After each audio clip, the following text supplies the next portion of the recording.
Good morning. Welcome to First Unitarian Church of Wilmington, Delaware. I'm Helen Foss, and I'm delighted to serve as worship associate for this morning's worship service. Welcome, no matter the hue of your skin or the origin of your ethnicity.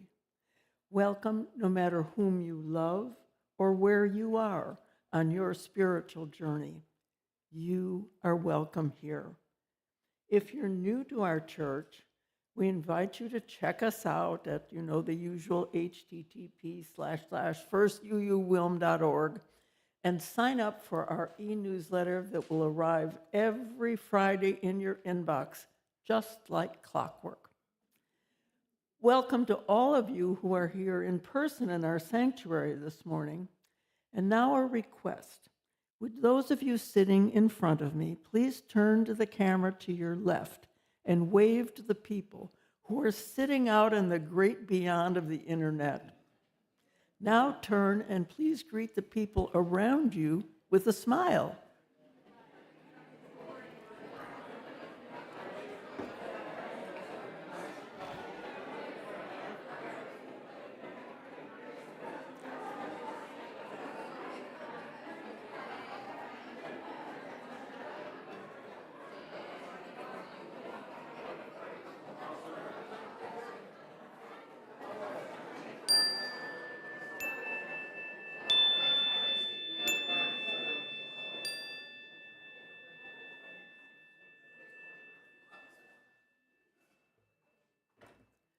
That was a very friendly smile. Now, I am really pleased to have Pat Malarkey join me this morning on the podium, also as today's worship associate. Pat is a relatively new First U member, originally from Pottsville, Pennsylvania. She's a University of Delaware graduate and has considered Delaware to be her home since then, although she was away from 1991 to 2023 when she moved here from Centerville, Virginia. There in Virginia, she discovered the Bull Run Unitarian Universalists in Manassas in 2002, became a member, and then a worship associate there in 2010. We're delighted to have her join us in providing support for our worship services and to launch her work with us today. I think we're both looking forward to hearing Reverend Larry's sermon this morning, wondering on just how we can have a choice in how we respond to what life throws at us.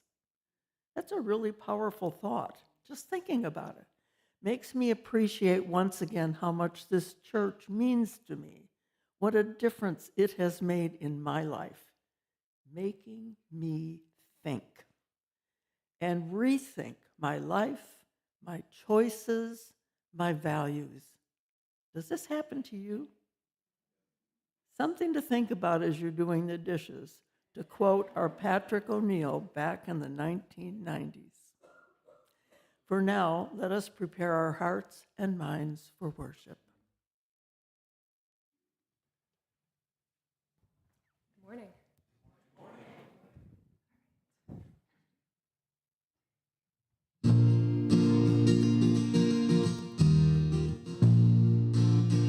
I'm not a signal saint, I'm just a single voice. Listen, don't pass the point that we all get a choice. Now I'm moving, now I'm going, speaking up, I'm here. Am I ready? What is ready? Answers rarely clear. I'm suddenly charting a course where I've never been before. Making it out to the deep inside the fear ashore. If there's a secret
Good morning. I'm the Reverend Larry Pierce, minister here at the First Unitarian Church of Wilmington, and I'll let you in on a secret. I'm easily excitable. So I'm so excited about today, but I'm containing it. It's so great to have Leah Orchnick and Seth Hammonds doing our music, and in case you didn't know, Leah wrote the songs that we're going to be hearing today. So let's give her a little applause, contained applause. And I'm so glad you're joining us, Pat, as a worship associate today, as your first time in that role here. And today, following the service, in case you didn't know, we have an all-ages lunch and pumpkin painting. So that will include a vegan-friendly lunch, Middle Eastern type foods, pumpkins that you can paint in any way you want, and it's really intended as a time for us to connect across different ages. So I hope you'll join us. If you didn't sign up, no worries. Find some change in your pocket and put it in the basket to help us defray some of the cost. Okay, who's going? Great. So you got to be there with these other folks that are going. Okay. So I'm so glad. And, we have so many things happening at this congregation. If you haven't looked at your brochure recently, this is where it is happening. First Unitarian Church of Wilmington. All right. So our call to worship. There's a part where you get to respond after me or repeat after me. So I'll tell you when that comes. These words were composed, and I've adapted them from Wendy Bartell and Lynn Gardner. From our separate joys and struggles, we come here to find the peace of balance. Repeat these words after me. All are welcome. To follow, to lead, to teach, to learn. Repeat after me. All are welcome. All are welcome to join in the dance, to catch our breath. Repeat after me. You've got it. All are welcome. To give generously, to receive gratefully. Repeat after me. All are welcome. If we are steady and composed, if we feel completely lost, if we don't know what we are feeling, if you are steady and poised, if you feel completely lost, and if you don't know what you feel, repeat after me. Repeat after me. No. Repeat after me. This community is a place for us. We matter. We are loved. Let us join in this celebration together.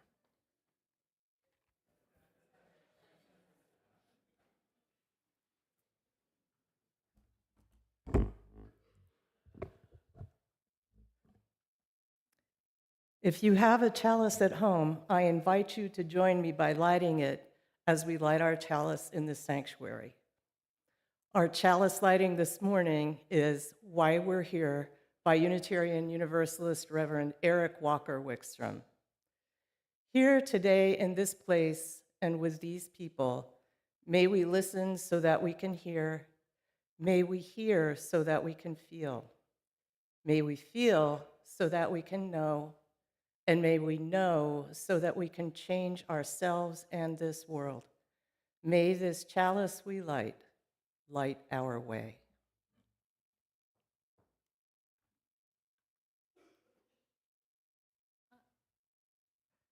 Rookie, you can tell.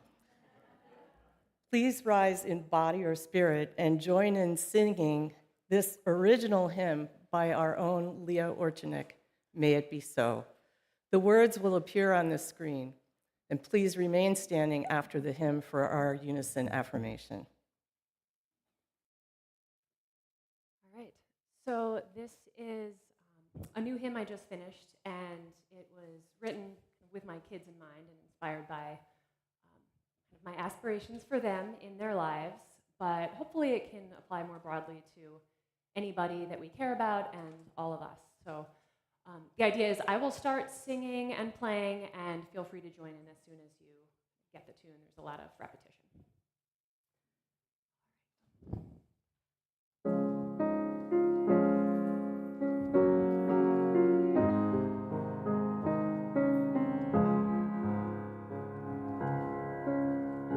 May it be so that mornings fill your soul with light, that leaves of fall seem ever bright, that kindness is your cornerstone, and from this place all else is grown. May it be so, may it be so, may it be so. May it be so that when you miss, you try again, that music always helps to mend, that when you imagine seeds are sown, and from this place all else is grown. May it be so, may it be so, may it be so. May it be so that your spirit finds a way to soar, that every night you're safe and sure, that all your life love is known, and from this place all else is grown. May it be so, may it be so, may it be so. May it be so, may it be so, may it be so.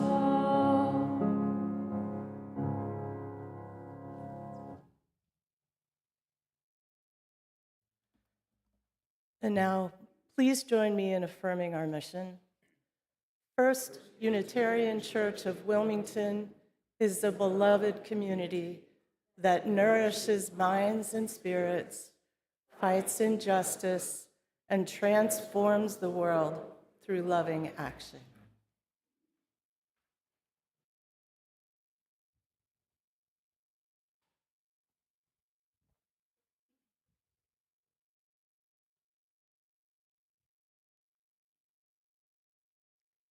So let us prepare now for a time of meditation and prayer, finding the stillness that is already there waiting to be received by you in this moment. A stillness that you might find first in your own body as you feel supported and held by the chair that you're sitting in, as your feet touch the floor, which allows you to sense the earth beneath you, as you attend to the breathing that is already occurring as it's occurring. No need to change it, but to receive the gentle, graceful gift of breath.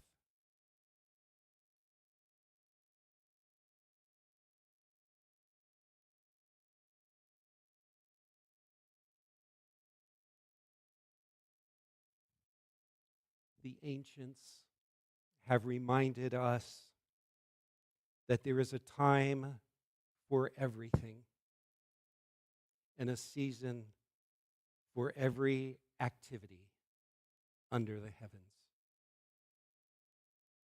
A time to be born, a time to die, a time to plant, and a time to uproot, a time to kill, and a time to heal, a time to tear down, and a time to build,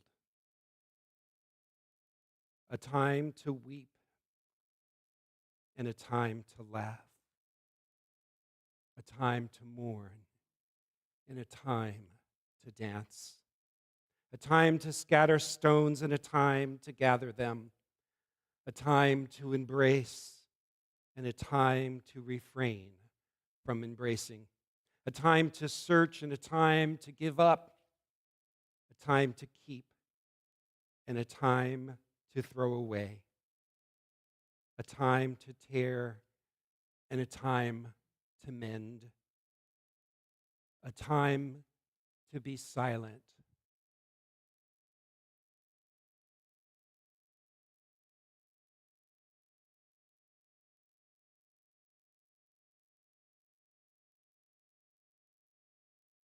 and a time to speak, a time to love and a time to hate, a time for war and a time for peace.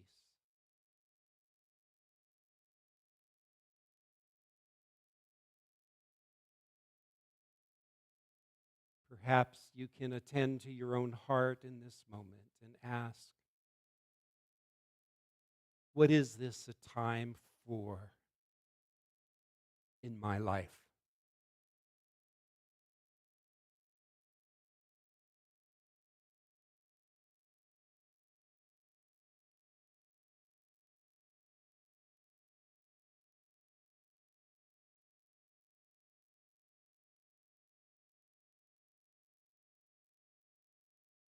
Perhaps we can attend to our collective heart and ask ourselves, what is this time for us?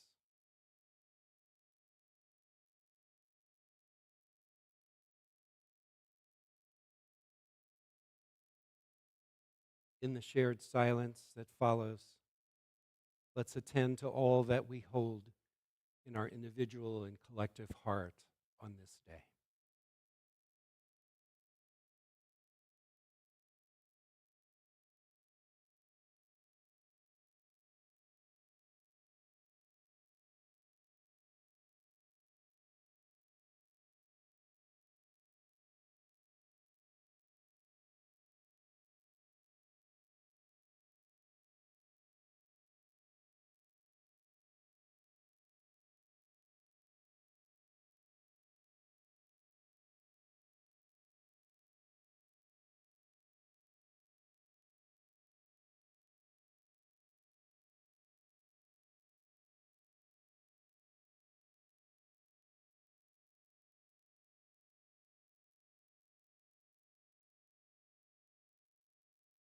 As we begin now our prayers of the people, I want to light this candle here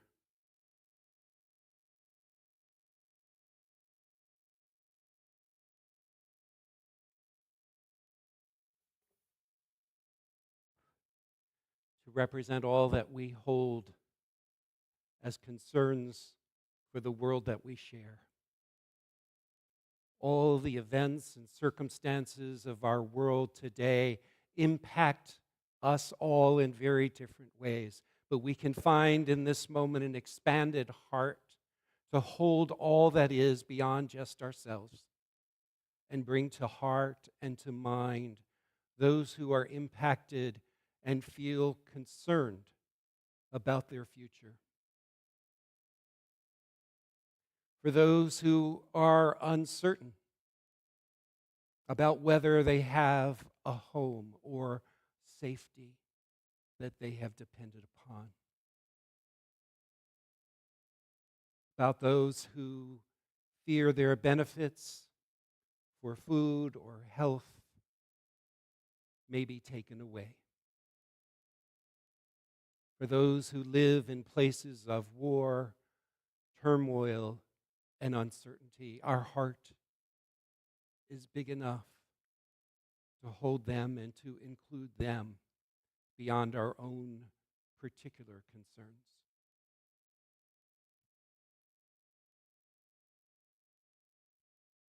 For those who are ill, for those who are lonely, for those who hold a pain or a suffering alone and in isolation. may we surround them now with a love that is greater than a love that any one of us can imagine. And so this candle has been lit for all the concerns that we hold for this world that we share.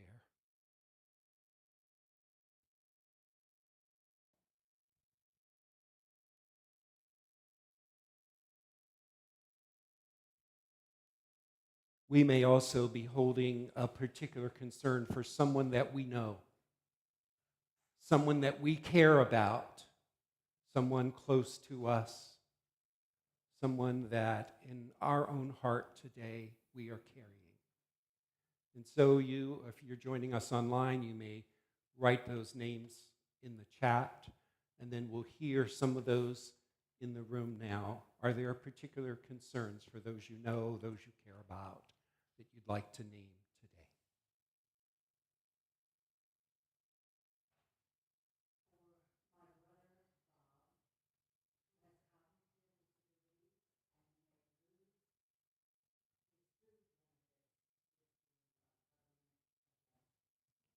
Okay.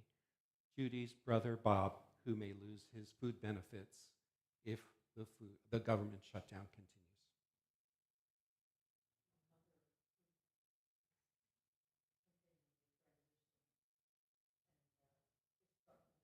Okay. For Jan's mother, who is old, just celebrated 100 years, and is struggling during this time of transition.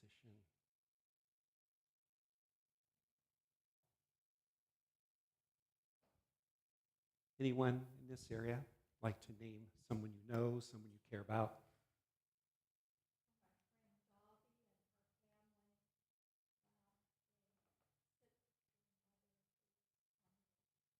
Okay. So Nancy's friend Davi and her family who are sitting with their mother during this time of transition into death.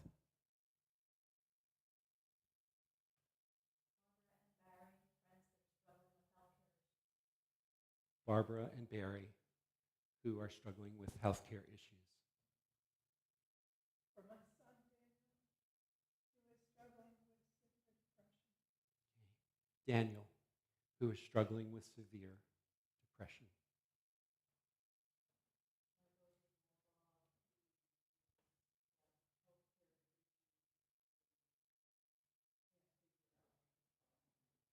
Okay. Brother-in-law Bob, who is struggling with healthcare issues that they're not quite sure what is going on.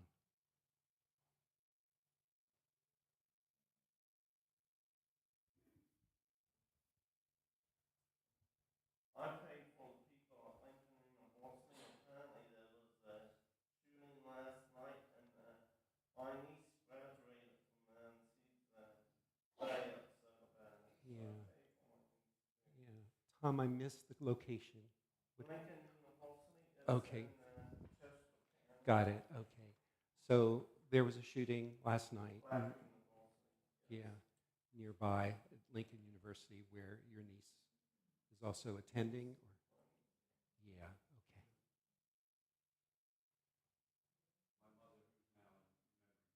Yeah. David's mother, who is now in memory care. So maybe with your hands held out like this, if you choose to do so, we can hold the weight of all of these concerns and feel that weight and know that none of us need to hold anything alone, that there is a compassionate community, there's an ever-increasing love capacity within and among us, and there is a healing that we can be part of in this world for one another. And maybe you want to take your hands and hold them in your heart for just a second as we hold all of those concerns, those that have been named and those unnamed, in our own hearts.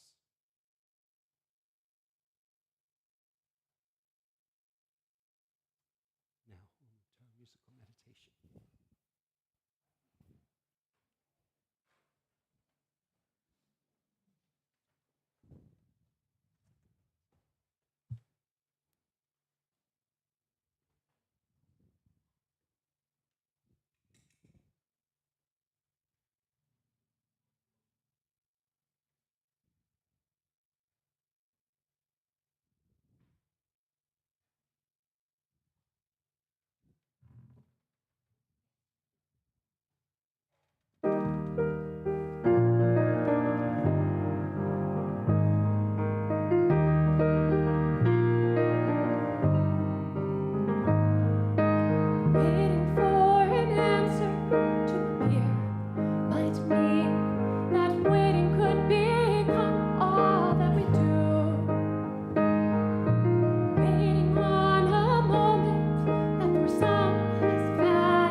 Thank you, Leah.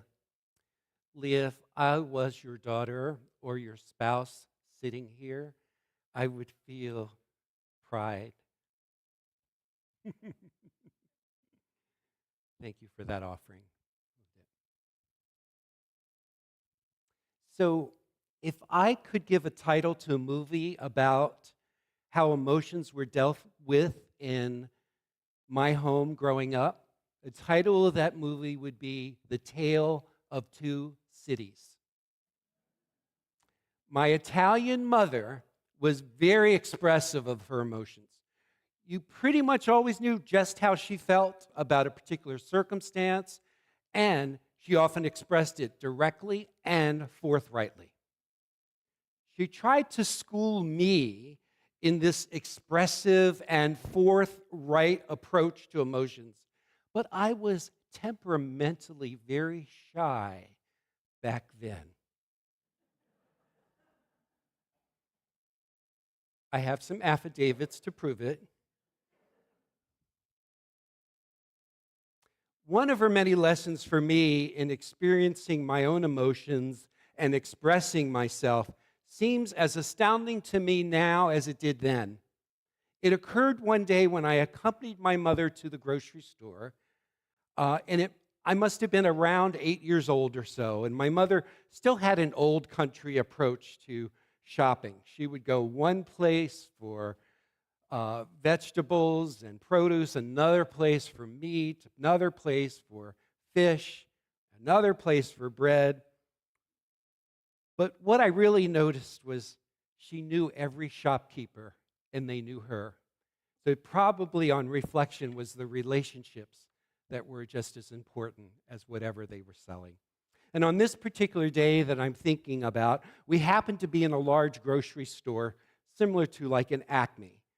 And when we were buying produce, my mother would sometimes teach me how to tell whether a particular fruit was ripe or overripe. But on this particular day, she had another lesson in mind. It seems out of nowhere, my mother took 3 oranges and started juggling them right there in the middle of the store. "Mama," I said in a loud whisper. As I looked around to everybody else and I saw her, I was also trying to hide. My mother continued to juggle. "Larry, it's a free country. You don't know these people. They don't know you. Relax."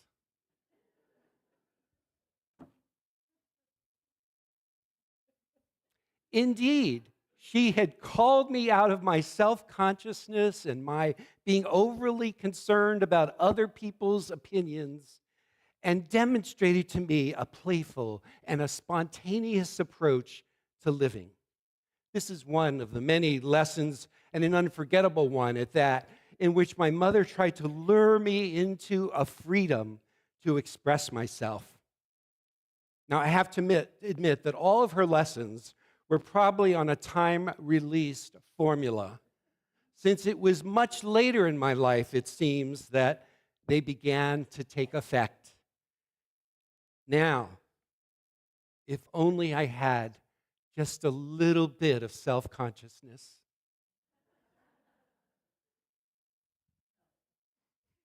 So as I reflect on that particular story today, I recall that my mother grew up during the rise of fascism in Italy. And so as I think about it today, when she said to me, "Larry, this is a free country," I hear it very differently today. I can deeply appreciate why juggling oranges in the middle of the store was perhaps for her a redemptive and liberatory activity. Now, my Irish father was the opposite of expressing emotions directly. I would say that rather than being expressive, he was often evasive. When he ventured to answer a question that I would ask him, or if I asked about his opinion about something, most often than not, he told a story. A story, often at first, that seemed very irrelevant to the topic at hand, and ended often in a way that kept me wondering, now, what was the point of that story? I would often mull over the point that I thought he was trying to convey, and emotions were definitely a subtext in the story, just not obvious. I had to strain to hear his feelings that were somehow sewn into the narrative that he told me. So, that is why I think about giving the title of a movie on how I learned about emotions in my family, The Tale of Two Cities. Do you get it? One parent was expressive, the other was evasive. So to this day, I might tend to vacillate between the two approaches, depending on the context. So I was introduced to this exercise of defining how you learned about emotions in the family of your upbringing by Marc Brackett, the director of the Yale Center for Emotional Intelligence and a professor at the Child Study Center at Yale. His recent book is entitled Dealing with Feeling, which several of us in the congregation are reading, and some of us actually heard him speak this past week at the Wilmington Library, since he was the Pacem and Terris Annual Speaker. This was one of the many great offerings of Peace Week, Delaware. So Brackett gives these instructions in this way, and I suggest that we each think about his instructions and see what might come to mind for you. Ready? Really ready? Okay, so take a moment. Think back to your childhood. What lessons, if any, did you receive about how to deal with your feelings?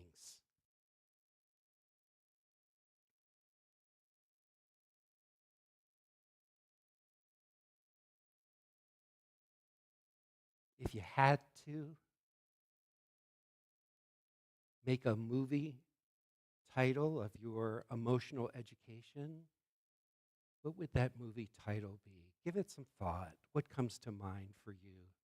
Since I opened up about the title of my movie, surely someone here would be willing to do the same. But let's take a moment, and then I'll ask for a few volunteers in just a moment.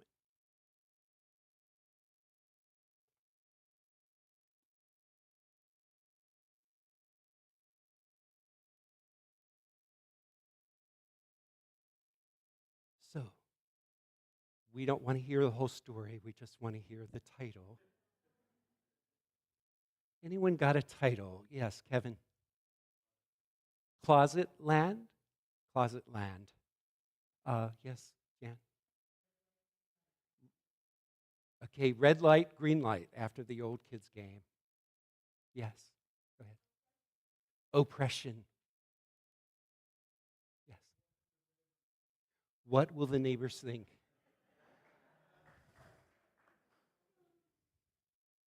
Anyone else? Kate, and then I'll go over here. Kate, I think I saw your hand. Repress and evade. None of the above, and back there. I can't hear you. The fifth element. Happy emotions only. You get the point. Somehow or another, we've been educated, one way or another, we've been educated on how to deal with our feelings.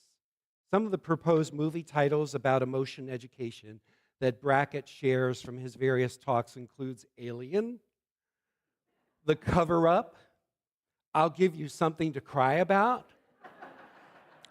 The Pressure Cooker, Brave Face, Smile and Pretend Everything is All Right, Suck It Up, Toughen Up.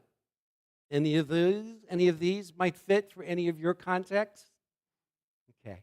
So Brackett offers a number of stories in this book that illustrate that his approach to emotions that are informed by science and experiential practice, and how explicit emotional education can make a difference. And I loved this one example that I just have to share with you because it gives us a kind of a clear understanding of an alternative, perhaps, to some of what our own education in emotions might have been. So in this, it's a story about an interaction in a kindergarten classroom. So in the classroom, as the children arrive, they go straight to the mood meter. Now, the mood meter is a square bulletin board, and it's divided into quadrants of different colors. Green represents a mood that is pleasant and calm. Yellow is also pleasant, but more energized. Red is energized, but unpleasant. Blue is low-key and also unpleasant. So when a child arrives, they get their photo, and their first task is to place it in one of those quadrants, to correspond with what they're currently feeling. And so they put their photo in the mood meter. Following so far? This is kindergarten stuff. You should be able to understand this. So,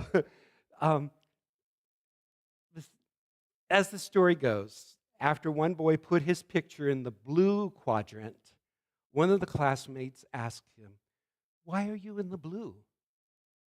"My dog is sick," replies the boy. "How are you feeling?" replies the classmate. "Sad," he says. And then his classmate guides him to the strategy wheel. It's a sort of wheel of fortune. And around the wheel are different strategies and notes or ideas from members of the class on how to deal with difficult feelings. "Okay," his classmate says, "spin it." Ready to spin together? All right, great. And so, the first strategy that the wheel lands on says, "Read a book." The classmate asks him, "Do you want to try and read a book?" "Nah, I don't know, maybe." Classmate says, "Let's spin it again." Ready to spin? Spin it again. Okay. And so it goes as the wheel offers several strategies on how to deal with his feelings. And it finally lands on, "Draw a picture to make you feel calm." The boy agrees to try that. So he draws a picture of his dog and of him smiling. Can you imagine what that picture looks like? As the story goes, he returns to the mood meter then, and he puts his picture, his own photo, in the green quadrant, pleasant and calm. The point of telling the story, as Brackett discloses, is to help us imagine a world where we all dealt with our feelings in healthy, intelligent ways without letting our emotions control us. How many of you wish you had gone to a kindergarten class where that was an activity? Yeah.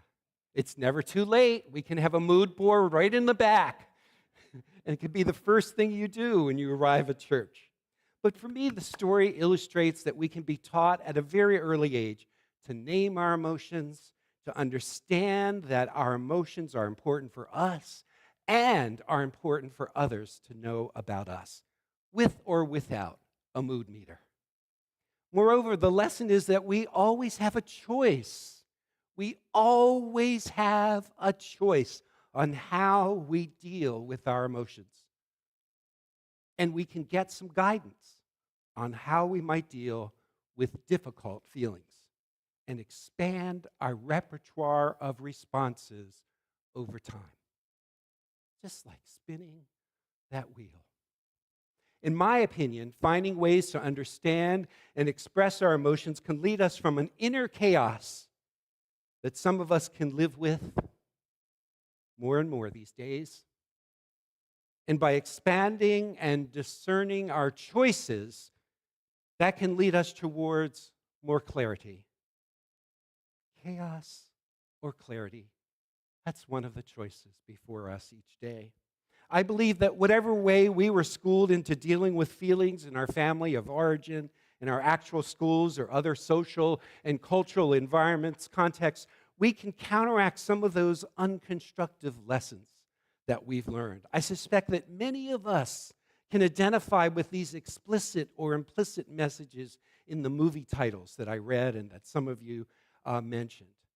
Or, one way or another, we have imbibed from our culture attitudes towards emotions that may serve us, may serve our relationships, or they may not. So the point is that if we can shift from our emotions having us to us having our emotions, we can then use emotions as information, as energy to guide us towards more helpful strategies. Emotion, energy in motion. Got it?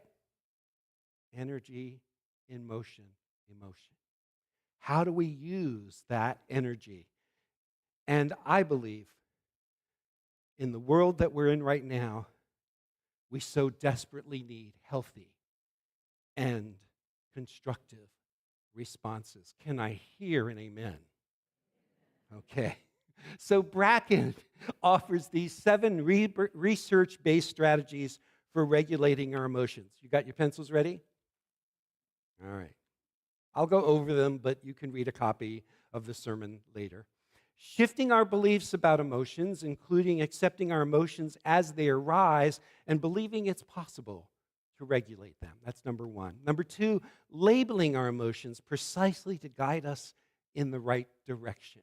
When we know that we are experiencing a particular emotion, oftentimes embedded in that emotion is some sense of a guide of what we can do.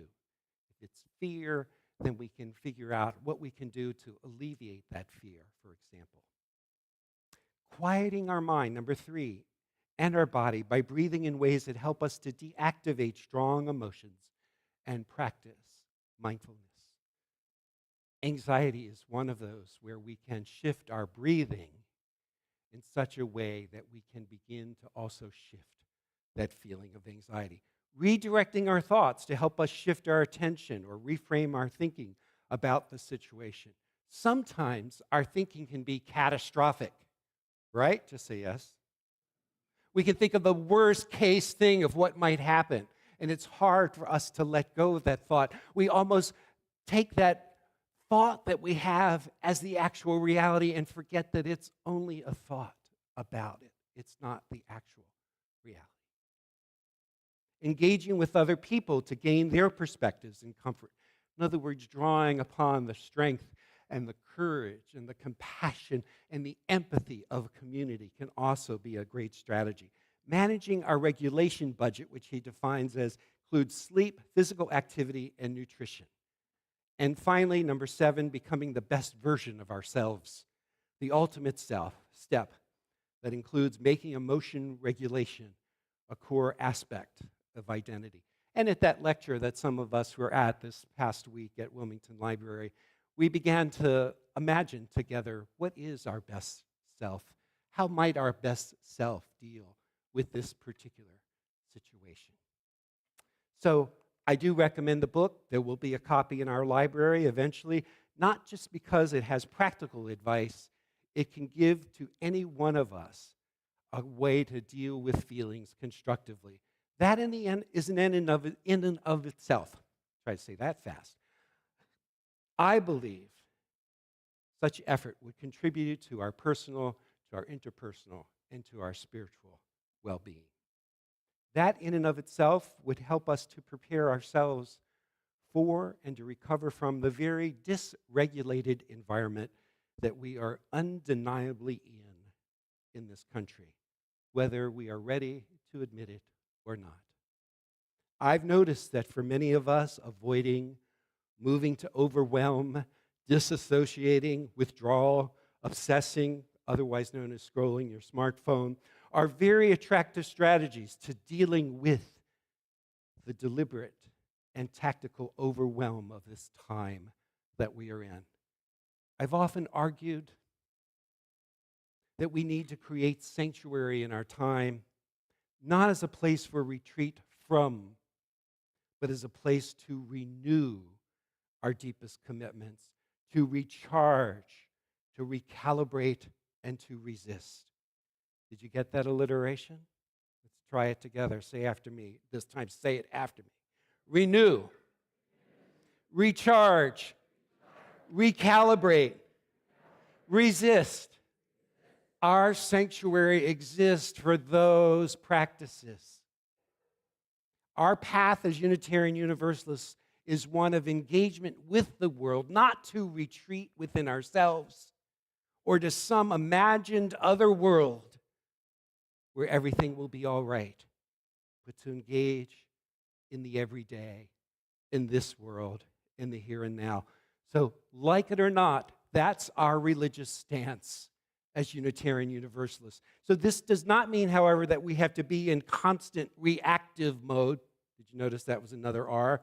We can find ways within ourselves and with each other to be in a persistent, sustained, regulating mode. I'll stop with the R's. The kind of emotional education program that I defined in the story I told you about that kindergarten with the mood wall and the spinning strategy wheel is what is called social emotional learning.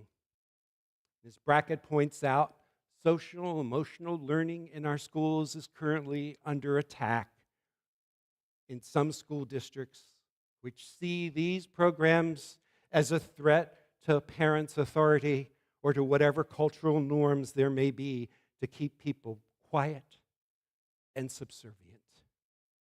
Becoming more skilled with naming, expressing, or finding strategies to deal with our feelings, for me, is probably a place where the personal and the political meet in our time, when people are being silenced, being forced to comply with a prescribed set of opinions in advance, or are actually living in fear or real threats to their well-being, to their livelihood, safety, and security.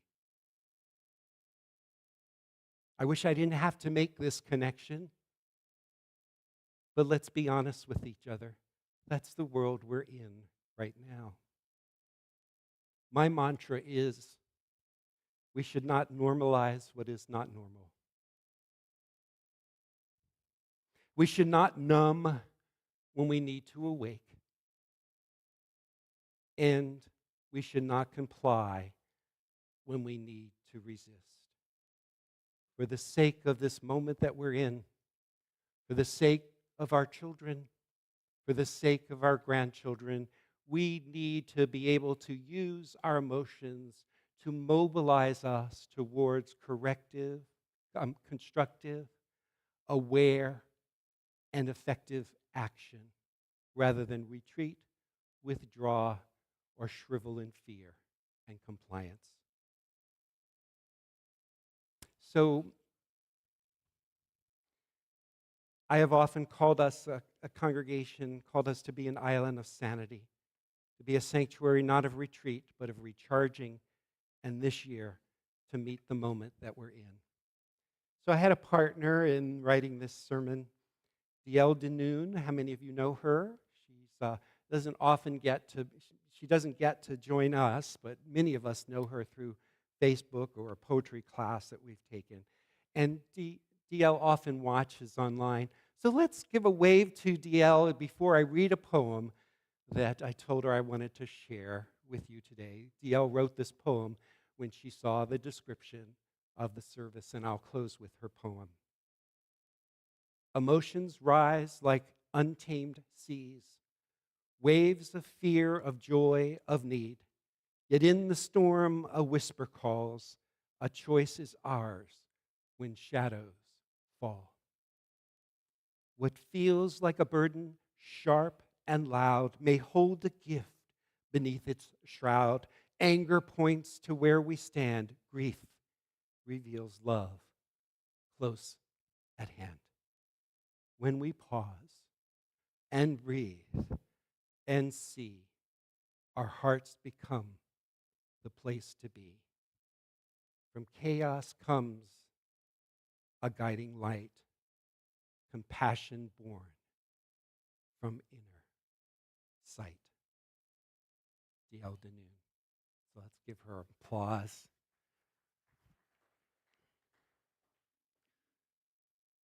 Right.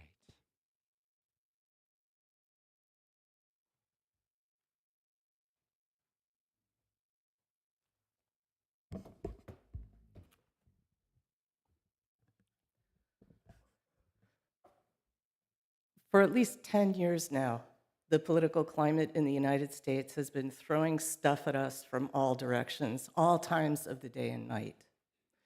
We're all very familiar with it. We're all very exhausted by it. For this moment, I thought I'd take the Wayback Machine to a seemingly gentler time, my tweens and early teens, to Camp Tegawitha atop the Poconos, a camp for Catholic girls aged 6 to 16. Lots of things were coming at me in those summers: my changing body, my interest in boys, my insecurities. At Camp Tegawitha, lots of other things were being thrown around too: basketballs, softballs, volleyballs, tennis balls, hockey balls. Softballs were the worst. Hey, bada, bada, bada, swing got me every time, swung every time. Every sport was played on grass, including basketball. It improved my passing game. I discovered that I was pretty good at volleyball and enjoyed playing wing and field hockey. But the most important thing I learned at Tega was being a team player. Because I was weak in softball, in a pinch game, I could sit on the bench and not feel bad about it. In fact, I felt relieved. I'd start in volleyball and rotate into a basketball game when a teammate got tired. We were a team and we were friends. Well, not everyone. We were a tween and teen, after all. We were a team at First U, too, and we have lots of balls in the air and lots coming at us from all directions. Like learning to play basketball on a grass court, we're learning new strategies, and our generosity helps so much.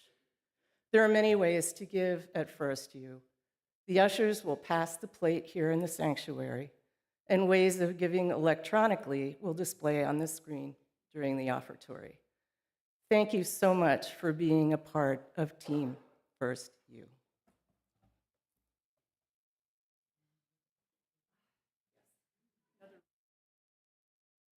Mistake.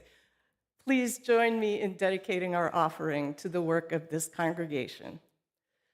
To the work of this congregation, which is weaving a tapestry of love and action, we dedicate our lives and these our offerings.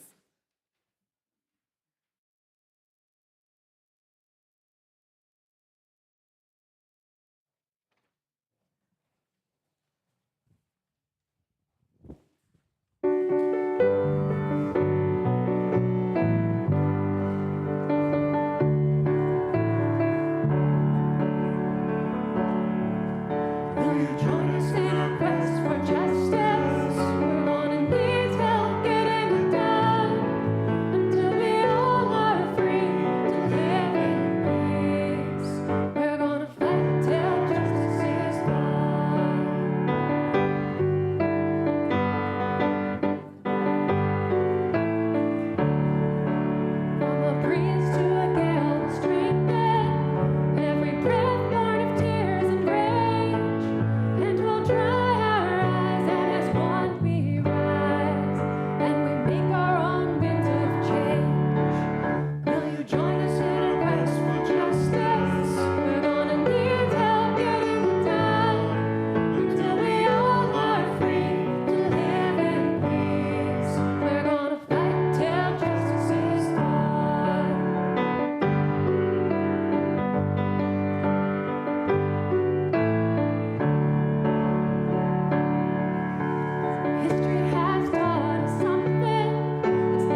Thank you, Leah and Seth, for your music today. It's been wonderful. If you have lit a chalice at home, I invite you to extinguish it now while I read these words for chalice extinguishing by Melissa Jeter, who's a candidate for UU ministry. We extinguish this chalice today, but we are illuminated by a faith that allows us to sit and think. In this quiet time, we can reflect in solitude, meditating on love, and growing out of our comfort. Though we experience discomfort, we are excited to give birth to a new, just world.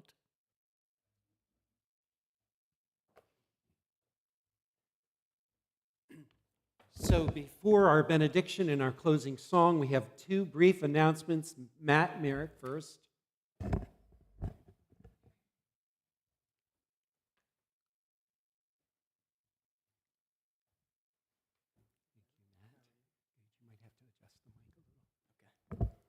Is this good?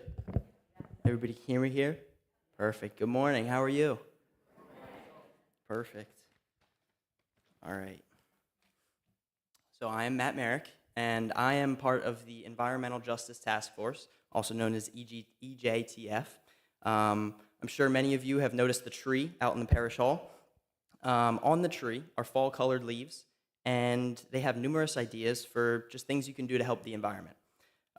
Being UUs, I know many of you already do a lot to help the environment, but we as EJTF are challenging you to do even more.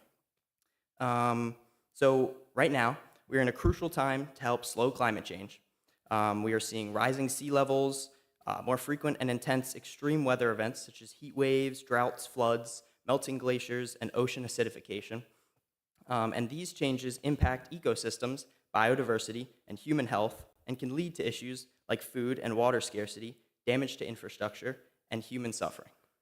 It's important that all of us are active in finding ways to slow this destruction. So what can you do?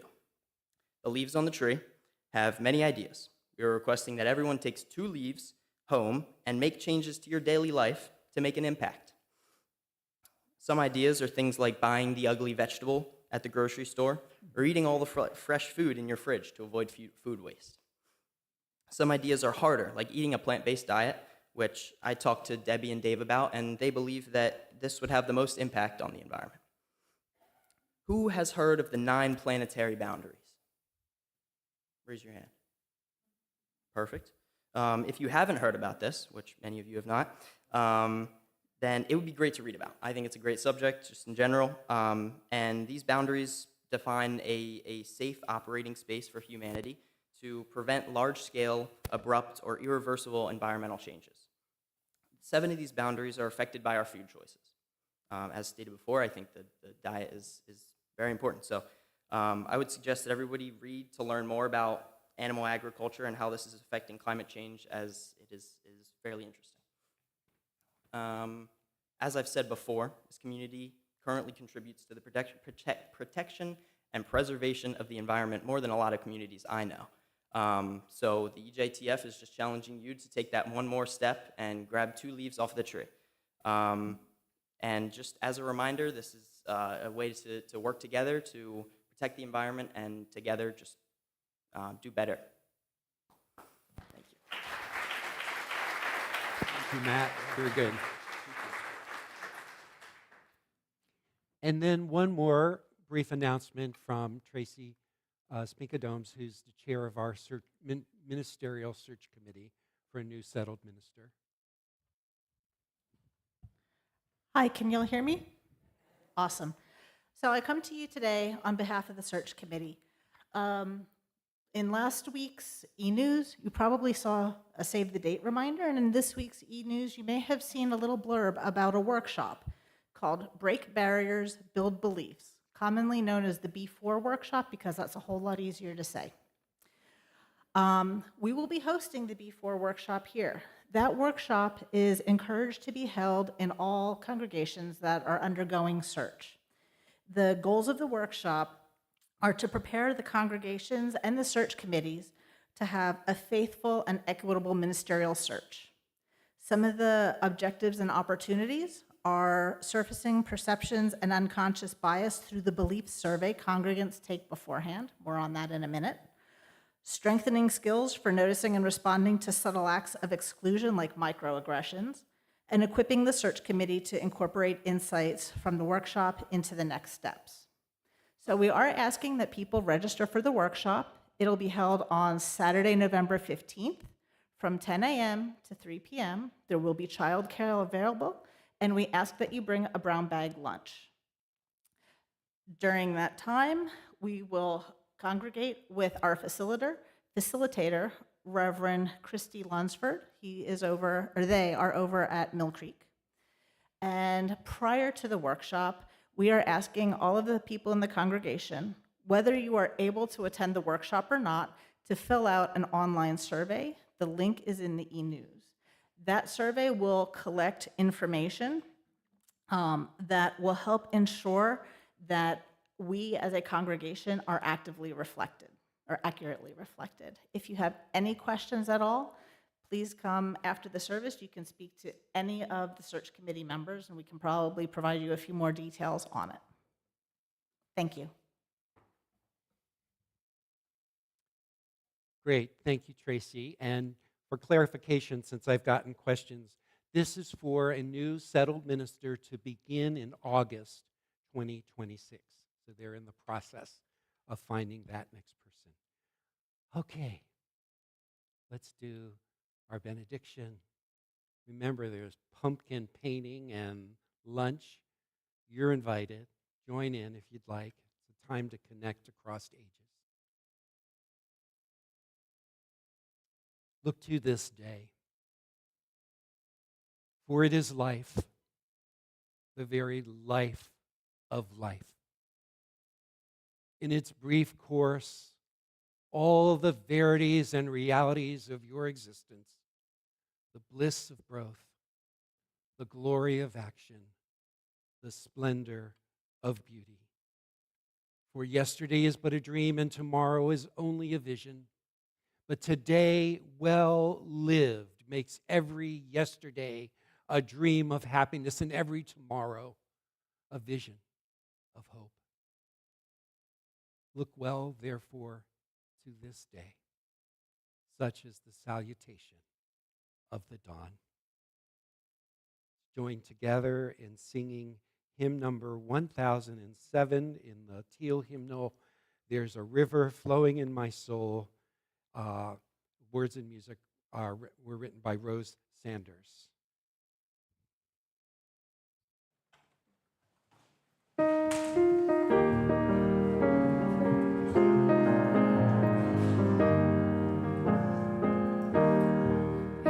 a river flowing in my soul. There's a river flowing in my soul.